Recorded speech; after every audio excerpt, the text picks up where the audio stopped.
I'm 73 years old. For 51 years, I've carried something I found in a tide pool on a beach I won't name. I'm not a storyteller. I was a marine salvage diver for 40 years. I've seen things underwater that most people never will. But nothing prepared me for that night. She was real. She spoke to me. And what she told me is happening now. I know how that sounds. I've spent 5 decades knowing exactly how it sounds, which is why I've never said it out loud. Not to my wife before she passed, not to my children, not to anyone. But I'm an old man now, and the things she warned me about aren't warnings anymore. They're news reports. They're documented. They're undeniable. This isn't a story I'm telling for attention. I'm telling it because I watched the ocean temperatures hit records again last month. Because I read about the mass die-offs. Because I see her face every time another species count drops, every time another reef system bleaches white, every time scientists use words like unprecedented and accelerating and irreversible. I don't expect you to believe me. I'm not sure I'd believe me, but I was there, it happened, and whatever she was, she tried to tell us something we weren't ready to hear. This is what happened that night. This is what she said. And this is why I can't stay silent anymore.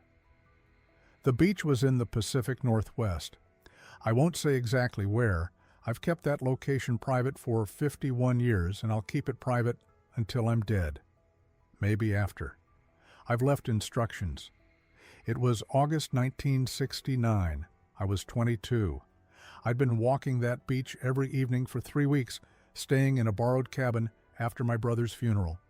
I needed somewhere without people. The beach gave me that. Miles of coastline, rocky and cold. The kind of place that doesn't attract tourists. Driftwood and kelp, gray water, fog that came in thick most evenings. I knew the tide schedule the way you know your own routine. Low tide came around sunset that time of year. The water would pull back and expose pools among the rocks, some shallow, some deep enough to wade in. I'd walk the line between wet and dry, watching what the ocean left behind when it withdrew. Tide pools are strange places, neither ocean nor land. They exist in what marine biologists call the intertidal zone. For a few hours twice a day, they're separate from the sea, isolated. Everything trapped in them is stuck there until the water returns. It's a threshold space, a boundary. The ocean reveals things in those windows. I'd found plenty in those weeks. Starfish, anemones. Once, a small octopus that had gotten stranded. I helped it back to deeper water, crabs, urchins, the usual things. But also strange things, pieces of ships, glass floats from Japanese fishing nets, once a sealed jar with a note inside in a language I couldn't read. Mary Anning found ichthyosaur fossils in coastal shallows in the early 1800s. Giant squids wash up when they're disoriented. The ocean gives up its secrets in these in-between places when the water pulls back and exposes what's usually hidden. That's documented. That happens. I wasn't looking for anything that evening. I was just walking, hands in my jacket pockets, boots crunching on barnacles. The sun was dropping, turning the water copper and gray, fog starting to roll in from the north. I'd walked maybe 2 miles from the cabin. The tide had pulled back farther than usual. I could see pools among the rocks that I'd never seen exposed before, deeper formations. I moved toward them, careful on the slick stone. That's when I saw movement in one of them. At first I thought seal. We had harbor seals. Sometimes they'd chase fish into the shallows and get briefly stuck when the tide went out. Or maybe a dolphin calf. That happened too. Something sleek and dark just below the surface of a pool about 15 feet across. I moved closer. The light was fading, but still strong enough to see clearly. The pool was deep, over my head if I'd stood in it. The water was clear. I could see rocks at the bottom, kelp, and something else. She surfaced just long enough for me to see her face. I stopped breathing. I don't mean that as a figure of speech. My lungs stopped. My brain stopped. Everything stopped. She wasn't human, but she had a face. A girl's face. Young, maybe 16, maybe 20, I couldn't tell. Pale skin, dark hair plastered to her skull, eyes too large, and below the waterline, visible through the clear water, scaled skin, a tail, fins. She went under immediately. I saw her twist away, deeper into the pool, trying to hide behind the rocks at the bottom. I stood there. I don't know for how long. Long enough for the light to drop another shade, long enough for my brain to cycle through every rational explanation and reject all of them. Not a seal, not a dolphin, not a diver in a suit, not a hallucination, not a trick of light. I'd been diving since I was 16. I knew what lived in these waters. I knew what belonged and what didn't. This didn't. This couldn't. But it was there. I crouched at the edge of the pool. My hands were shaking. I could see her shape pressed against the far rocks, trying to stay submerged. But the pool wasn't deep enough. Every few seconds she had to surface just enough to breathe. And I could see when she did, she was injured. One of her arms, or what looked like an arm, was bleeding. A dark streak in the water, and she was favoring her left side the way you do when something's broken. She was trapped. The tide had left her here, and she was hurt, and she was terrified. I should have run. I should have gone for help, called someone, done something normal. But I knew immediately and with absolute certainty that if I brought anyone else, it would be the worst thing I could possibly do. Whatever she was, exposure would destroy her. Scientists, military, media. She'd end up in a tank or a lab or dead. The sun dropped below the horizon. The pool turned dark. I could barely see her anymore, just the occasional ripple when she surfaced to breathe. I stayed. I don't remember deciding to stay. I just didn't leave. The fog came in heavier. The temperature dropped. I could hear the ocean, steady and low, beyond the rocks. The tide wouldn't turn for hours. She was stuck until it did. I sat down on the rocks at the edge of the pool, slowly, trying not to spook her more than she already was. I could see her shape in the dim light, still pressed against the far side, still trying to hide, still surfacing every 30 seconds or so to breathe. The bleeding was getting worse. I could smell it, sharp and copper. I'd smelled blood in water before. Sharks can detect it from miles away. If she stayed here bleeding until the tide came back in, she'd be easy prey the moment she left the pool. I didn't have anything with me except my jacket and a flashlight. I kept the flashlight off. Too harsh, too frightening. I just sat there, 10 feet from her, and waited. She watched me. I could feel it even when I couldn't see her eyes, the way you feel watched. Prey animals have that attention, hyper-aware, tracking every movement, every threat. She had it. I'd seen it in seals, in deer, in injured things that know they're vulnerable. I started talking. I don't know why. Instinct, maybe. The same instinct that makes you talk to a frightened dog. I kept my voice low. I didn't say anything important. I told her I wasn't going to hurt her. I told her the tide would come back. I told her I'd stay until it did. I don't think she understood the words. I don't think that mattered. An hour passed, maybe 2. I lost track. She stopped hiding. Not completely. She stayed on her side of the pool, but she stopped pressing herself against the rocks. She floated, exhausted probably, bleeding, hurt, running out of options. I took off my jacket, slowly, draped it over the rocks beside me so she could see I wasn't reaching for anything, wasn't pulling out a weapon or a net. Then I dipped it in the pool, soaked it, and held it up so she could see the water dripping from it. She didn't move. I draped the wet jacket over the rocks near her side of the pool, close enough that she could reach it, far enough that I wasn't invading her space. I waited. 5 minutes later, she reached out and pulled the jacket into the water. She wrapped it around her shoulders. It seemed to help, keeping her skin wet. Marine mammals strand and die from dehydration, from skin exposure. Maybe she had the same problem. Maybe the jacket gave her relief. She looked at me. Full eye contact for the first time. Her eyes caught the moonlight, reflective, the way a cat's eyes are, tapetum lucidum, an adaptation for seeing in low light underwater, and she made a sound. Not words, not speech, but intentional, a low, clicking vocalization, cetacean-like. Dolphins and whales use clicks and whistles to communicate across miles of ocean. She was trying something, testing. I clicked back, tongue against the roof of my mouth, clumsy and wrong probably, but an attempt. She tilted her head, made another sound, longer, more complex. I couldn't reproduce it. I didn't have the anatomy, but I tried. I hummed, low and steady, the kind of sound you make to soothe. She stopped thrashing. The tension in her body, the coiled readiness to flee, it eased, not gone, but less. That's when it started. The thing I still don't have words for. I wasn't hearing her voice, I was understanding her, not through my ears, through something else. Direct comprehension. Like thought, but not mine. Like remembering something I'd never learned.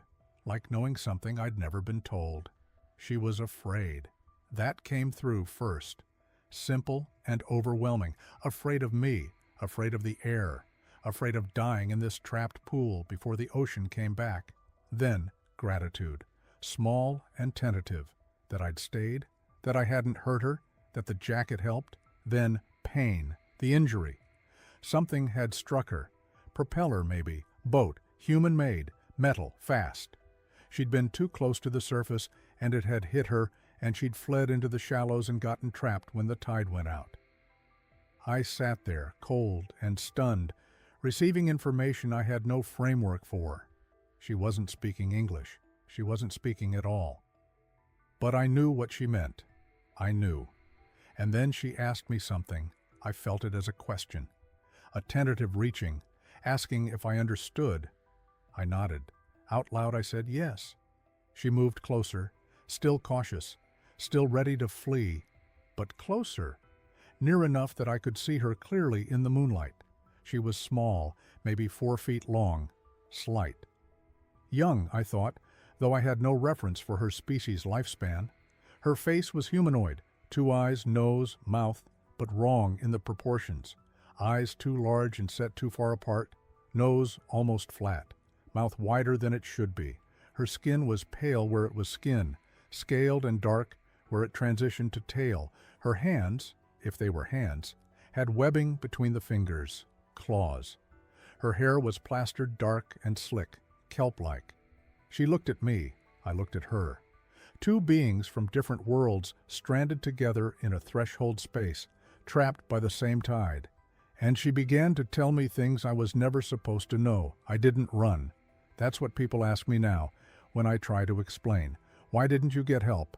Why didn't you call someone? Why didn't you leave and come back with proof? I stayed because leaving felt like a kind of murder. She was dying, not quickly, but steadily. Every few minutes she would try to move, pushing herself up on small, pale arms, and then collapse again. Her breathing, if that's what it was, came in shallow, rapid pulls. The scales along her sides had lost their wet shine in places. They looked dull, wrong. I knew what happens to marine mammals out of water. I'd found seals on beaches before. Once you see something die of exposure, you understand that time matters more than help. So I stayed.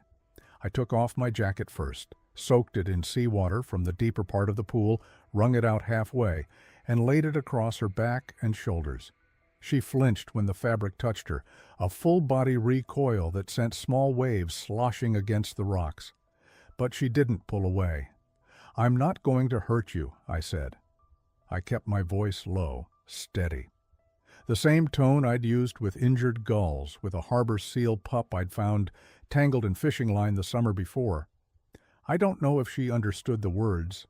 I don't think she did. But she understood the tone. Over the next hour, I developed a routine. Every 10 minutes, I would re-soak the jacket. Walk slowly to the pool's edge, crouch down low so I wouldn't loom over her, drape the wet fabric across her torso, careful to avoid her face. She watched me the entire time. Those large, dark eyes tracked every movement with an intensity that made my hands shake. Around the 4th or 5th repetition, she stopped flinching. The sun had dropped below the horizon by then. The sky was still light, that long Pacific Northwest dusk that stretches forever. but the rocks had started to lose definition in the dimness.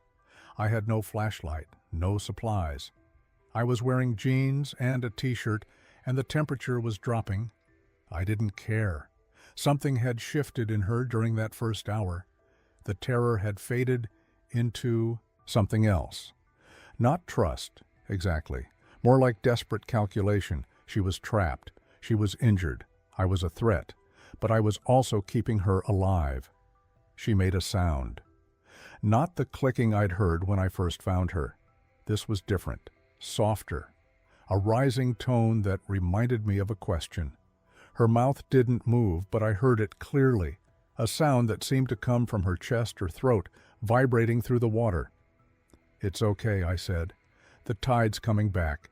You just have to hold on a few more hours." I had no idea if that was true.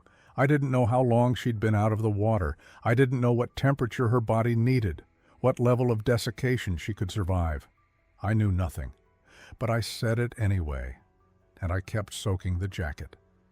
Night fell completely around 9 o'clock. The stars came out, hundreds of them, dense and clear in the moonless dark. I could still see her in the tide pool, barely. The faint phosphorescence of disturbed water outlined her shape when she moved. I sat down on the rocks about 3 feet from the pool's edge, close enough to reach her quickly, far enough not to crowd. "My name is Daniel," I said into the darkness. "I'm 24. I live about 9 miles from here, inland. I come to this beach almost every week.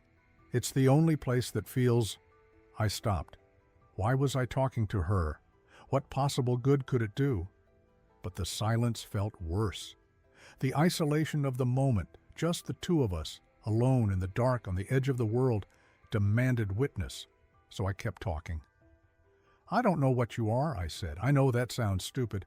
I know what you look like, but I don't know what that means. If there are others, if you have a family, people looking for you."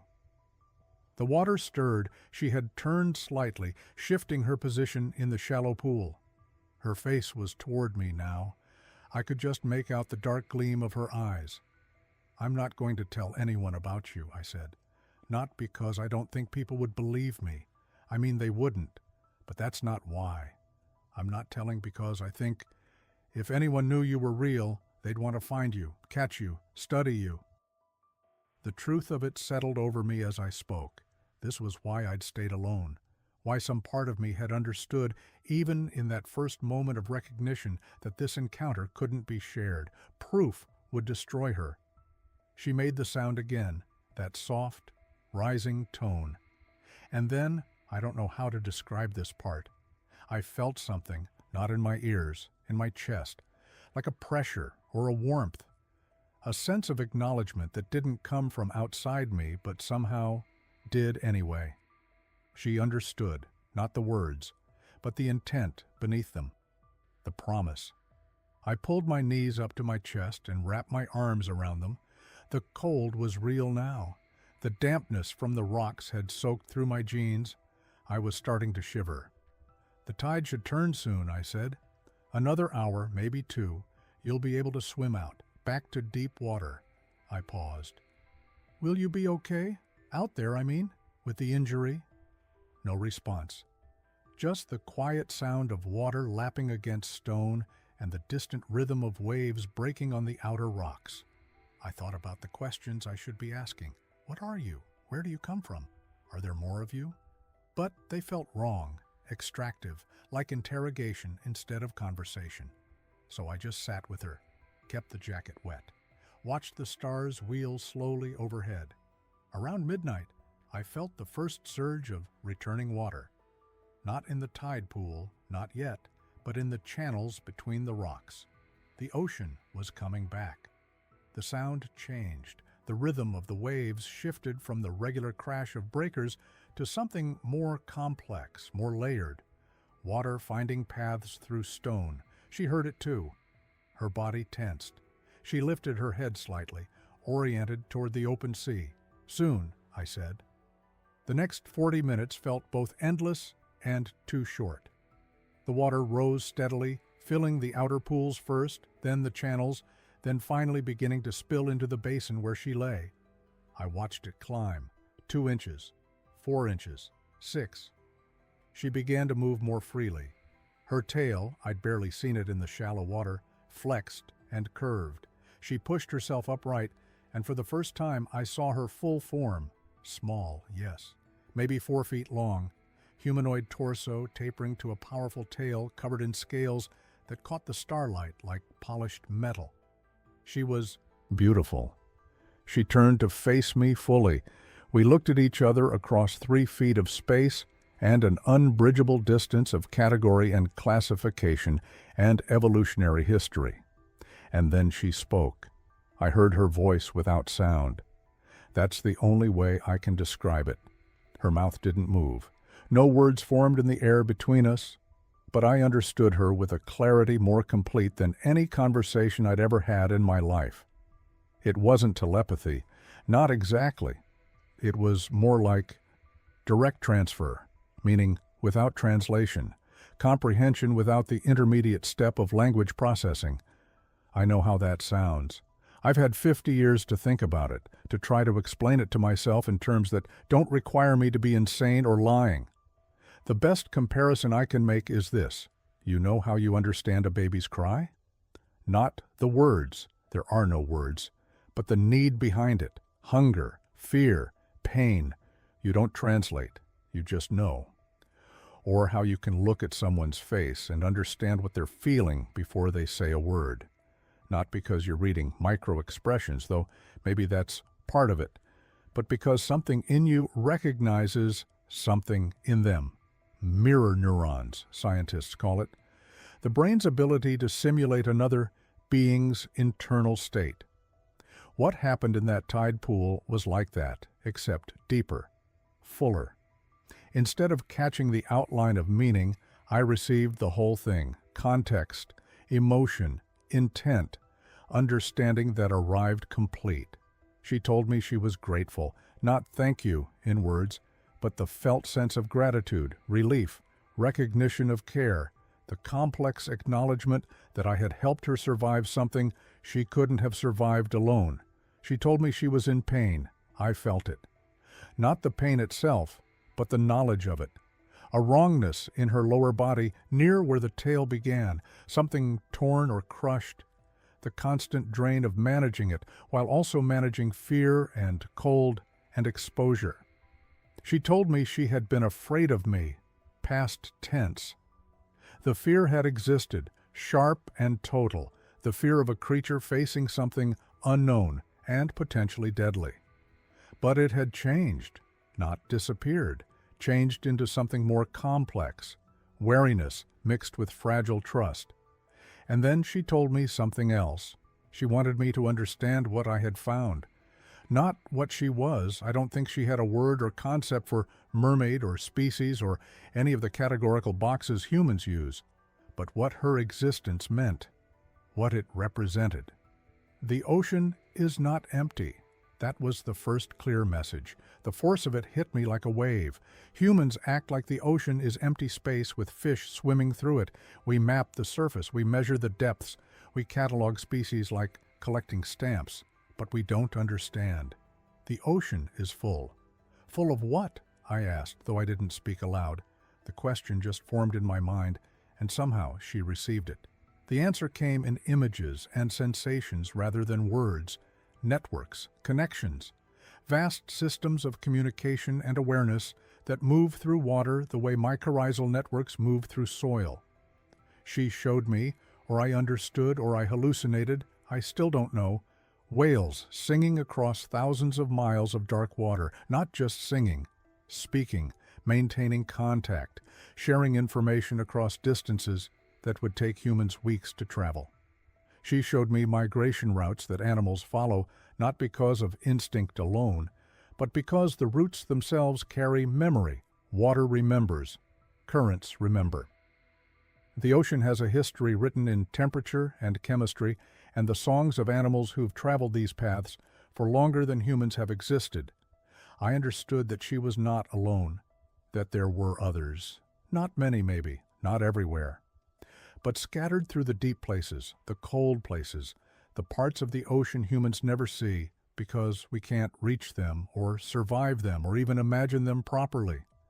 I understood that they watch us, not with hostility, not with fear, though that's growing, with something closer to sadness. The way you might watch a child break something precious without understanding what they're destroying. We are so loud. That came through with particular force. Ship engines, sonar, drilling, explosions for seismic testing. The noise we pour into the ocean doesn't just annoy marine life. It disrupts communication, navigation, feeding, mating. It's like living next to a construction site that never stops, except the construction site is the size of continents, and the noise penetrates everything. The water is changing. This came slower, heavier, harder to transmit. She didn't have concepts for degrees Celsius or pH levels or parts per million of carbon dioxide, but she had the lived experience of change. Water that used to be cold enough is now too warm. Currents that flowed in certain patterns for generations now flow differently. Food that used to be abundant in specific places has moved or disappeared. Something is wrong. And then, quietly, with a sadness that made my throat tight, we are dying. Not her specifically, not immediately, but her kind. The broader community of deep ocean intelligences that humans don't believe exist. Dying slowly. Dying of changes too large and too fast to adapt to. Dying of a world humans are reshaping without knowing or caring what else lives in it. I sat there on the rocks, freezing and exhausted, and received all of this in what couldn't have been more than 10 or 15 minutes. The water was rising faster now. It had reached the level where she could move freely, could lift herself on her arms, and test her tail against resistance. She would leave soon. I wanted to ask her so much. I wanted names, locations, explanations. I wanted to know if she understood time the way I did, if she had language with her own kind, if my species looked as strange to her as hers did to me. But I didn't ask, because what she'd already given me was too important to obscure with curiosity. She told me one more thing before she left, the most important thing. The reason I'm speaking now, 50 years later, instead of taking this to my grave the way I'd planned. It is going to get worse, not a prediction, a certainty.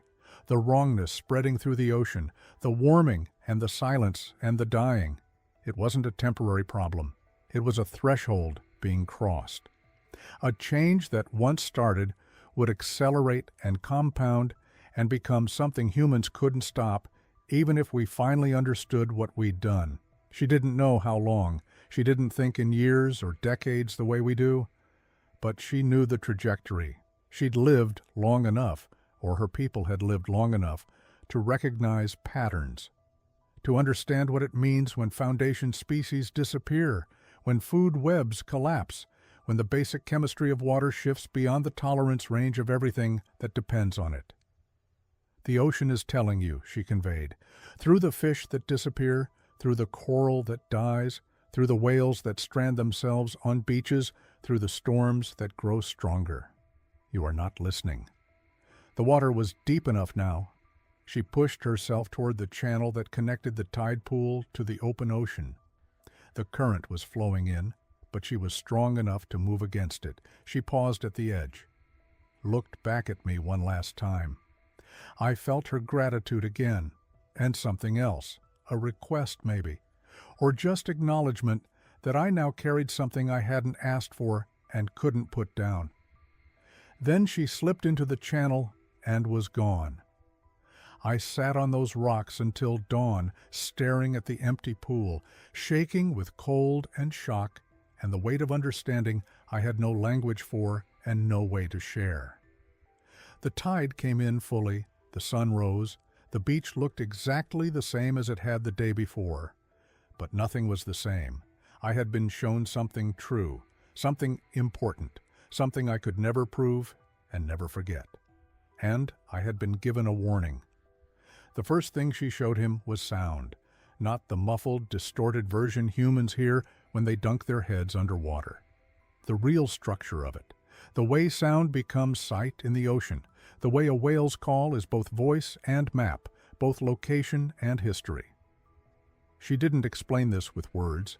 She placed it directly into his understanding, and suddenly he knew. The ocean listens to itself. He told me he'd been a biology student. He'd taken marine science courses. He thought he understood acoustic communication, whale songs recorded on spectrograms, dolphin echolocation measured in laboratory pools. He understood nothing. Sound travels 4 times faster through water than through air. A humpback whale can be heard across an entire ocean basin. Blue whales communicate across thousands of miles through deep sound channels that act as highways for low-frequency calls. He knew these facts. What she gave him was the experience of living inside them. He described it like this. Imagine if light carried memory. If you could look at sunlight and see not just what it illuminates now, but everything it touched on the way here. That's what sound is for them. The ocean remembers through acoustics, temperature layers, salinity gradients, current structures. All of it bends and shapes sound, creates signatures, holds information. She showed him how a returning salmon knows its birth river, not just by chemical signature, but by the acoustic fingerprint of water moving over stone. How migration routes are passed between generations, not through genetics, but through song that contains direction, distance, danger. How the ocean itself is a vast sensory network that humans move through, deaf and blind. He sat in the dark beside that tide pool and understood what it meant to be a creature whose primary sense was one humans barely possessed. To navigate by sound, to read emotional states through subtle frequency shifts, to know the location of every member of your pod across miles of open water because their voices never leave you. And then she showed him what humans sound like, ship engines that rumble through the water like constant thunder, sonar that burns through tissue like light through closed eyelids, seismic testing that turns the ocean into a percussion instrument struck by hammers the size of buildings, the low, grinding roar of industrial fishing equipment dragging across the seafloor. She didn't describe this as painful or frightening, he said. She described it as confusion, as if humans were screaming constantly without realizing they were screaming, as if the noise we make is so far outside our own perception that we can't understand we're doing it. He asked her, or tried to ask, in the wordless way they were communicating, if the noise hurt. She conveyed something he struggled to articulate, not pain exactly, wrongness, the way a healthy body knows immediately when something foreign enters it. The ocean knows human sound as intrusion, as category error, as presence that shouldn't exist in that form. Military sonar has been linked to mass whale strandings since the 1960s. We know this now. Beaked whales beach themselves with tissue damage consistent with decompression sickness, fleeing sound that disrupts their navigation and hunting. In 2017, researchers confirmed that ocean noise pollution has doubled each decade since the 1960s in some marine habitats. Shipping traffic alone has made parts of the ocean 10 to 100 times louder than they were 50 years ago. He learned this years after that night.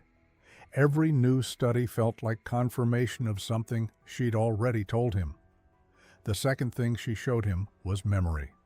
Not human memory, individual, neural, contained in single bodies, ocean memory, species memory, memory that lives in populations, in migration patterns, in the decision a gray whale makes to swim to the same lagoon her grandmother's grandmother used for calving.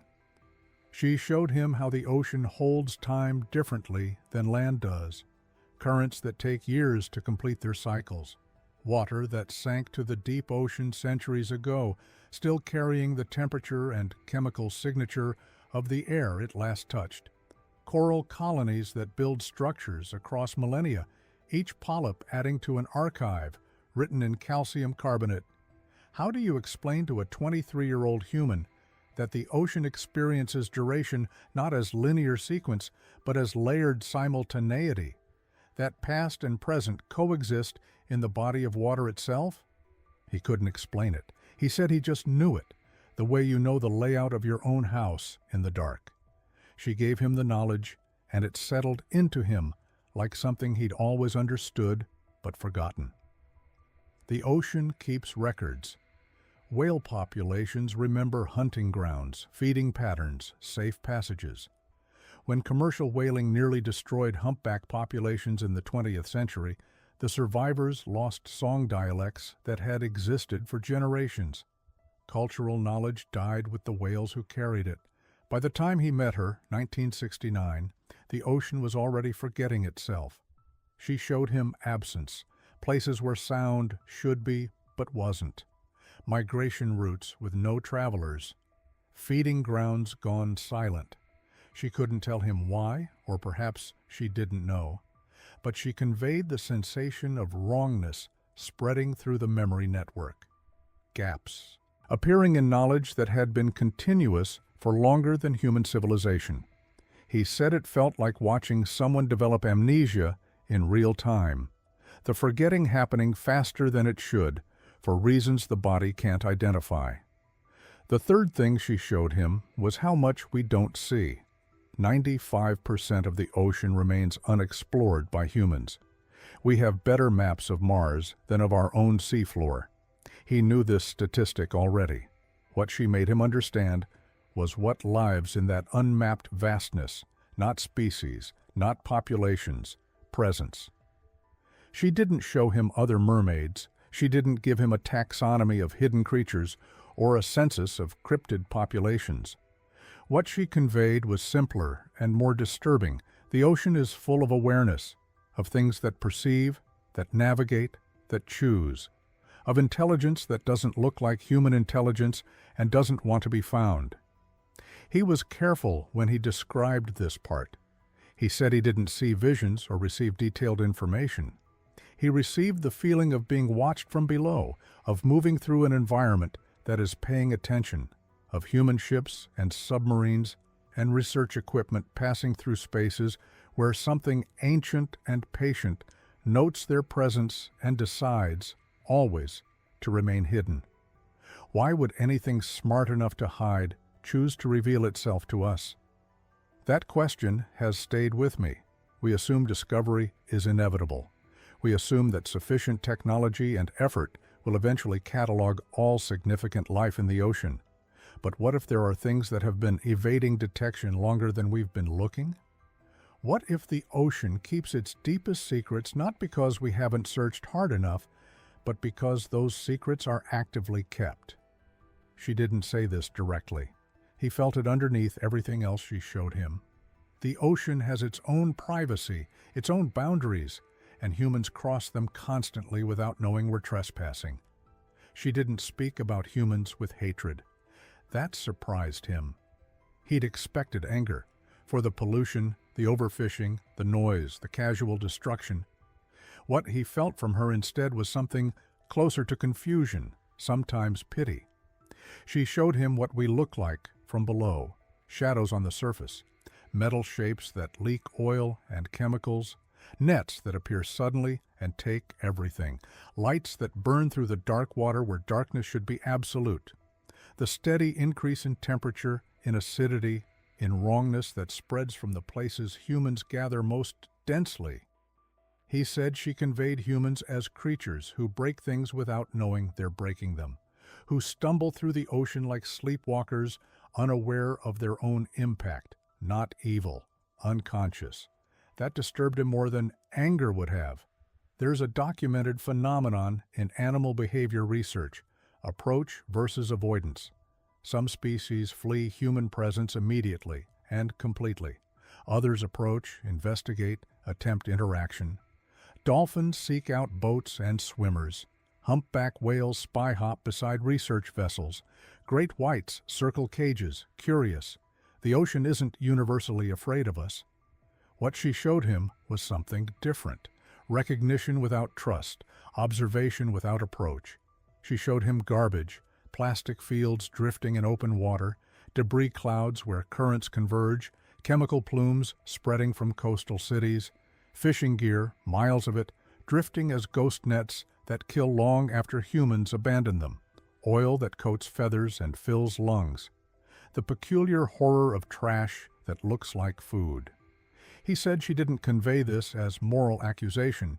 She showed it as simple fact. This is what you leave behind. This is what we encounter. He remembered reading years later about the Great Pacific Garbage Patch, about ocean plastic outweighing fish in some regions, about microplastics found in the deepest trenches and the most remote waters, about chemicals banned decades ago still circulating in marine mammal tissue. Every new study confirmed what she'd shown him in 1969. Humans shed pollution like skin cells, constant and unconscious. She showed him sound again, but from the inside this time. What sonar feels like when it hits you. Not sound as humans experience it, something you hear and ignore. Sound as pressure wave, as physical force. Tissue-damaging intensity that disorients and burns. She conveyed the particular panic of losing navigation, sense of spatial awareness collapsing, of not knowing which direction leads to surface and air. Navy sonar has been conclusively linked to mass strandings of beaked whales and other deep-diving species. The animals beach themselves, often fatally, fleeing sound that causes hemorrhaging in their brains and ears. This happens regularly. We've known it happened since at least the 1990s. We continue using the sonar. She showed him the fishing, not individual boats or specific methods. The cumulative removal, the systematic emptying of spaces that should be full. Migration routes that used to crowd with bodies now sparse and scattered. Spawning grounds scraped bare by bottom trawlers. The slow starvation of predators who can't find prey, prey who can't find food sources that can't regenerate faster than they're harvested. She showed him collapse at the scale of decades, change too slow for humans to perceive year to year, but obvious across a lifespan that experiences the ocean as continuous whole. Did she understand human civilization, human needs? The fact that billions of people depend on ocean protein for survival? He didn't know. He said she seemed aware of humans as numerous, as everywhere, as dependent on taking from the water. But she conveyed no understanding of economy, politics, the complexity of feeding populations. She showed only the result: emptiness spreading. There's a concept in ecology called shifting baseline syndrome. Each generation of researchers accepts the depleted ecosystem they first observe as natural, unaware that it's already degraded from previous decades. Fishermen in the 1950s thought they were seeing pristine oceans. They were seeing oceans already depleted by industrial fishing. Their grandchildren think today's oceans are normal. They're looking at collapse and calling it baseline. She didn't have shifting baselines. She had memory that crossed generations. She knew what full oceans felt like. What he felt from her wasn't accusation, it was grief. The most disturbing things she showed him were visible. Humans think of the ocean as opaque. We can't see far underwater. We imagine ourselves hidden once we leave the coast, invisible beyond the shallows. She showed him the opposite. Surface vessels are obvious from below, shadows and engine noise broadcasting location. Submarines are louder than the militaries operating them want to believe. Divers are visible, clumsy, profoundly vulnerable. She showed him human researchers, people like him, like the scientists he admired, dropping instruments, tagging animals, collecting samples. She showed them being watched, studied. The observation running both directions, though only one side knows it. What does a dolphin think when it allows itself to be tagged? When it could easily evade the researchers but chooses not to? What does a whale think when it surfaces beside a boat, close enough to touch, and submits to human curiosity? We interpret this as ignorance of danger or friendly curiosity. What if it's tolerance? What if it's choice? What if we're allowed to study them because they're studying us? She conveyed this without arrogance. It wasn't superiority, It was fact. The ocean is full of eyes, full of awareness that tracks human presence and decides, constantly, how to respond. Usually the decision is avoidance, sometimes it's approach. Rarely, as in that tide pool, it's communication. He asked her, tried to ask, why she was telling him this. Why speak to a human at all if humans are the source of so much harm? He said what he felt back from her was something like hope. Not optimism, not trust. Just the faint possibility that if one human could understand, maybe others could too. Maybe awareness could spread the way pollution does, slowly at first, then everywhere. Or maybe she was dying and alone and he was there, and communication is its own need regardless of outcome. He's never been sure which answer is true. The third thing she told me is the reason I'm speaking now. I don't know how long we'd been there, hours maybe. The sky had gone from orange to purple to black. The stars were out. I kept her wet. I kept talking, and she kept answering in that way that wasn't words, but was clearer than words. Then something changed in what she was sending me. It felt like cold water spreading through my chest. She showed me wrongness. I don't have better language for it. Wrongness spreading through. The ocean like ink through water. Warmth where there should be cold. Silence where there should be song. Death moving through the depths in ways that felt like ending. She couldn't give me dates. I don't think she understood time the way we do. But she made me understand that something was breaking. Not broken yet. Breaking. The ocean was getting sick. I asked her how she knew. That was the first time I tried to form an actual question, pushing the thought toward her the way she'd been pushing meaning toward me. What came back was overwhelming. She showed me memory that wasn't hers alone. Memory held in migration routes, in currents, in the songs whales carry across thousands of miles. Generational memory, the ocean remembering itself, and the memory was showing wrongness accumulating, patterns disrupted, temperatures rising in places they shouldn't, creatures disappearing from places they'd always been. She showed me fish moving north away from warming water. She showed me coral. I didn't know what it was then, just felt it as living color and structure, turning white and dying. She showed me ice melting at the edges of the world, fresh water pouring into salt water, currents beginning to stagger and fail. I didn't understand most of it. I was 23 years old in 1969. I knew about pollution in a vague way. I'd heard about oil spills. But climate change, ocean acidification, ecosystem collapse, those words didn't exist in common language yet. The science was barely beginning. But she was telling me it was already starting. She couldn't explain cause. I don't think she understood human industry, fossil fuels, carbon dioxide, but she understood effect. The ocean was changing in ways that felt wrong to something whose people had lived in it for longer than I could comprehend, and it was going to get worse. I don't know if what she showed me was prophecy or extrapolation. I don't know if her people had some way of perceiving future patterns, or if they were just very, very good at recognizing trajectory. Animals evacuate before tsunamis, birds leave before hurricanes. Maybe some species can feel disaster approaching long before it arrives. What I know is that she was afraid, not for herself, for everything. She showed me silence. That was the worst part. Not noise or chaos or violence, but silence spreading through the ocean, the absence of song, the absence of movement, emptiness where there had been life. She showed me this as inevitability, not certain maybe, but likely, already in motion. I asked her if it could be stopped. What came back wasn't answer so much as question reflected back at me. She didn't know. How could she? Her people didn't cause it. They were watching it happen, powerless, aware. She was telling me because I was human, because humans were the only ones who could possibly change it. She was warning me. I've thought about that a lot over the years. Why tell me? What could one person do with information that sounded insane, that I couldn't prove, that no one would believe? Maybe I was just the only human she could reach.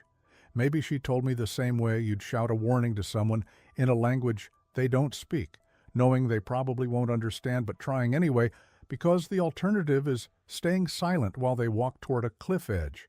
Or maybe her people had tried other ways to communicate, and this was desperation. I don't know. What I know is that she spent her last energy, trapped in that tide pool, injured and afraid, trying to make one human understand that something was ending. The tide was coming back in. I could hear it in the dark, waves reaching closer.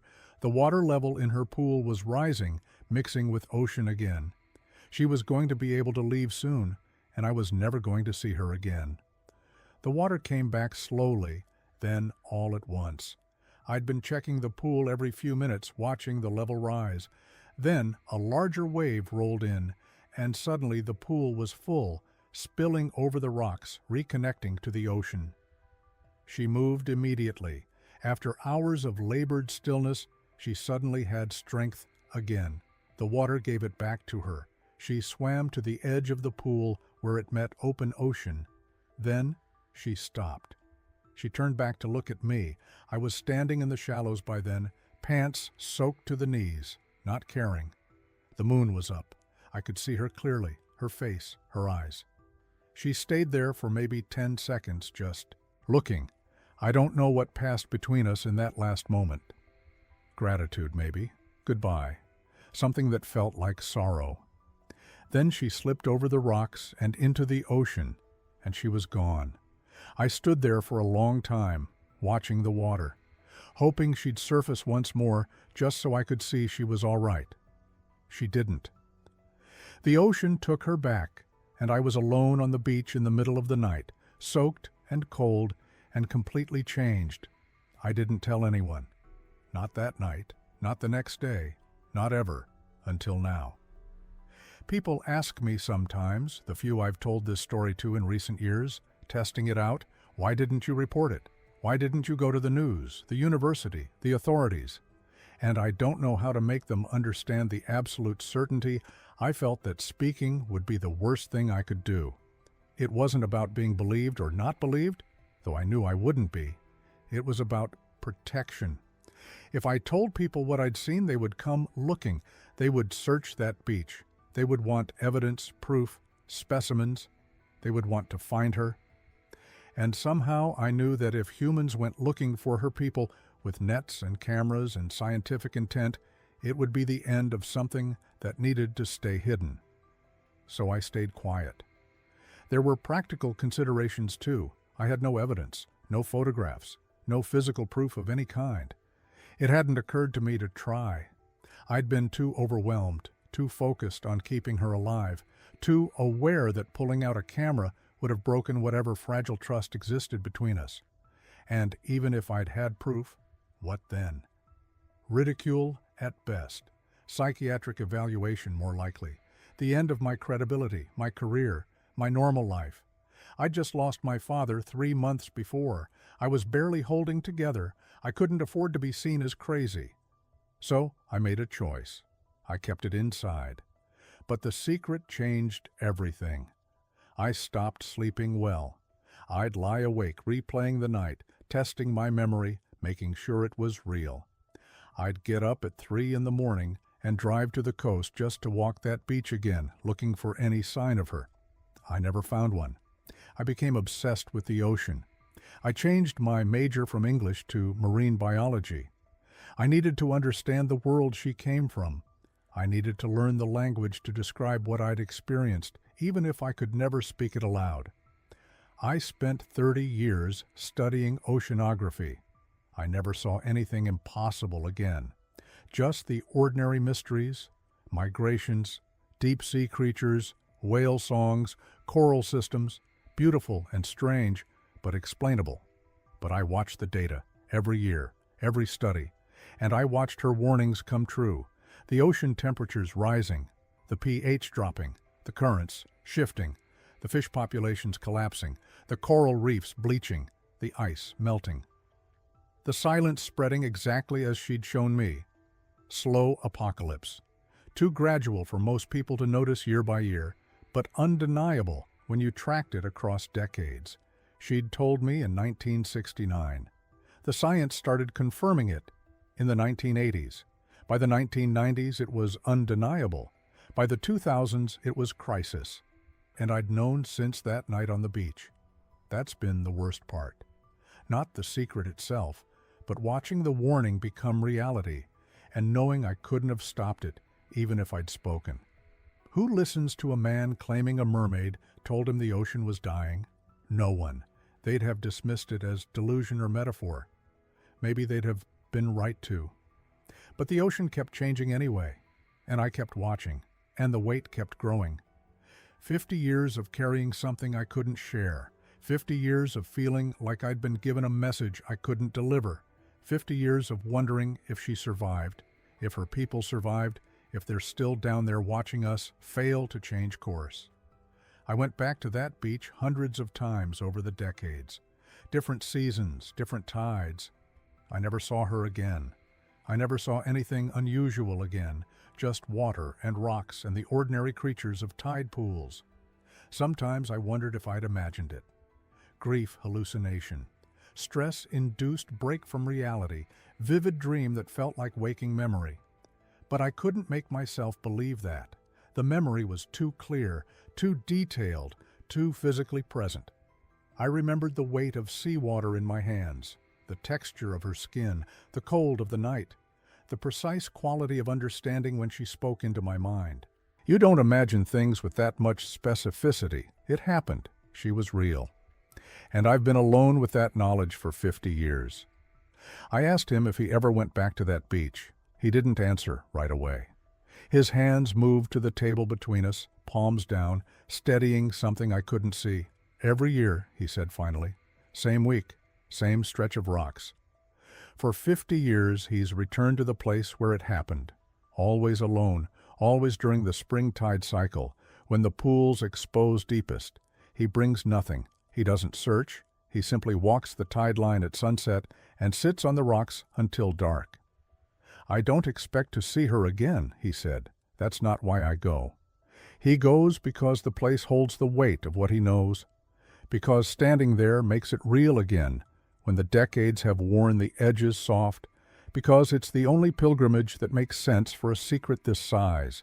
But the beach is not the same. The rocks are. The rhythm of the tide is. But the water is different than it was in 1969. Warmer, he said.